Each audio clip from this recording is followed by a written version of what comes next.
Daisy had expected many things when she signed up for the Galactic Exchange program. She'd expected strange customs, bizarre technologies, and perhaps a healthy dose of culture shock. What she hadn't expected was to become the unofficial guardian of two Krathic juveniles who followed her everywhere like lost puppies. The Krathic were apex predators from a Death World 3 systems, six-limbed creatures with obsidian claws and teeth designed to tear through armor plating. The galactic community feared them. Their homeworld was a nightmare of acidic rain and carnivorous flora where only the strongest survived to adulthood. Adult Krathic were respected warriors, feared diplomats, and ruthlessly efficient hunters. But Oscar and his clutch sister Vera, they were just kids. Confused, curious kids who had never seen a vegetable in their lives.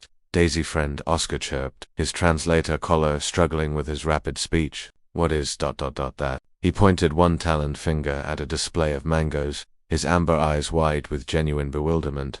It's a mango, Daisy said patiently, picking one up. The market around them bustled with dozens of species Quillians with their crystalline bodies, methane-breathing Vorgash in their containment suits, and even a few other humans. But everyone gave their little group a wide berth. To juvenile Krathic were still predators, after all. But is it food? Vera asked, tilting her head so far to the side it would have broken a human's neck. She leaned closer, her nostrils flaring as she scented the fruit. Yes, it's food. But it doesn't move, Oscar said slowly, as if explaining something obvious to a confused elder. It has no How can it be food if it never lived? Daisy felt that familiar mix of amusement and sadness. She'd been working at the Integration Center for 3 months now, and every day brought new revelations about just how different humanity was from the rest of the galaxy.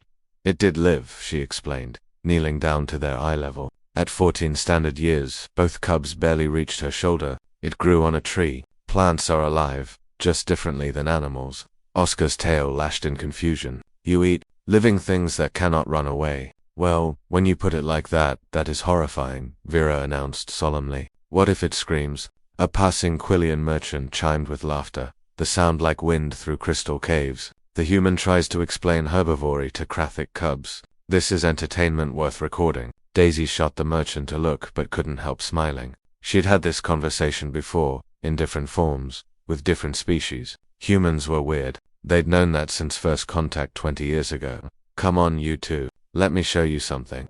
She led them deeper into the market, past stalls selling everything from Vorgash methane crystals to Terran coffee beans. She stopped at her favorite vendor, old Mrs. Chen, who ran an Earth food stand that had become surprisingly popular among adventurous aliens. Daisy, Mrs. Chen called out, and I see you've brought your shadows again. They're curious, Daisy said diplomatically. They're always curious. Mrs. Chen smiled, the wrinkles around her eyes deepening. She'd been one of the first humans to establish business on Station Kepler 442, and nothing fazed her anymore. What'll it be today? Can we get a fruit sampler? The full spectrum. Coming right up. Minutes later, Daisy sat at a small table with Oscar and Vera, a rainbow of earth fruits spread before them. Strawberries, oranges, grapes, bananas, dragon fruit, and more. This, Daisy said, picking up a strawberry, is food. What? She bit into it, savoring the sweet juice. Your turn. Oscar approached the strawberry like it might explode. He picked it up delicately with his massive claws, studying it from every angle. His tongue flicked out, tasting the air around it. Finally, with the caution of a bomb disposal expert, he took the tiniest nibble. His eyes went wide. His scales rippled with color, something Daisy had learned meant extreme emotion. It ...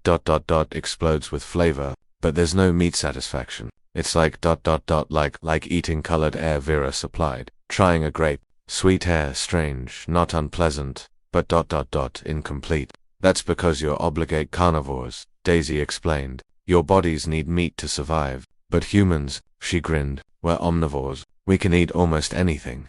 This we have heard, Oscar said, his tone shifting to something almost reverent. The prey species that became predators. The weak worlders who conquered a death world through stubbornness alone, Daisy laughed. Earth isn't a death world. Your planet has weather that can kill in minutes, Vera countered. Creatures with venom that has no antidote. Plants that cause pain with a touch. Microbes that have ended civilizations. And yet you thrive. You call these things inconveniences. You eat plants and animals, Oscar continued. You are neither predator nor prey, but something in between. Something that should not exist, and yet you are here. You walked into the galaxy and said we belong here too. Your kind once hunted animals that could kill you with one blow, Vera added quietly. You had no claws, no venom, no armor, just ... persistence.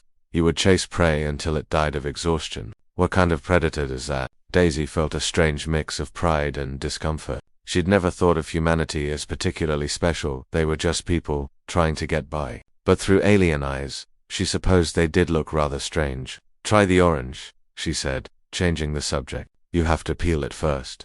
As Oscar struggled with the orange peel, his claws far too sharp for such delicate work, Daisy helped him. When he finally tasted the citrus, his scales flashed brilliant blue. It fights back, he declared with delight. Even as food, it has spirit. Around them, the market continued its eternal dance. 100 species, 1,000 cultures, all trying to find common ground in the vast darkness between stars. And here she was, teaching to predator cubs about fruit.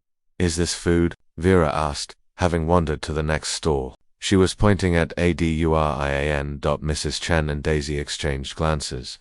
That, Daisy said carefully, is an advanced lesson. Let's master oranges first.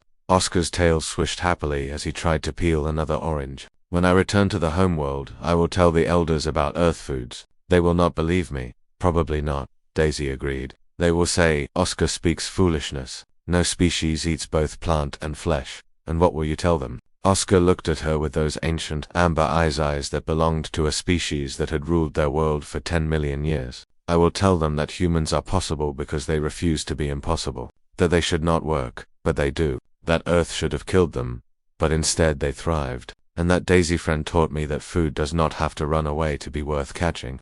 Daisy felt her eyes sting. She ruffled the scales on his head, something that would get her killed if he were an adult, but the cubs had learned to accept as a gesture of affection. Come on, predator cubs, she said. There's a whole market to explore, and you haven't even seen pineapples yet. Is pineapple food? Yes. Does it move? No. Does it fight back? Daisy grinned. Oh, you have no idea.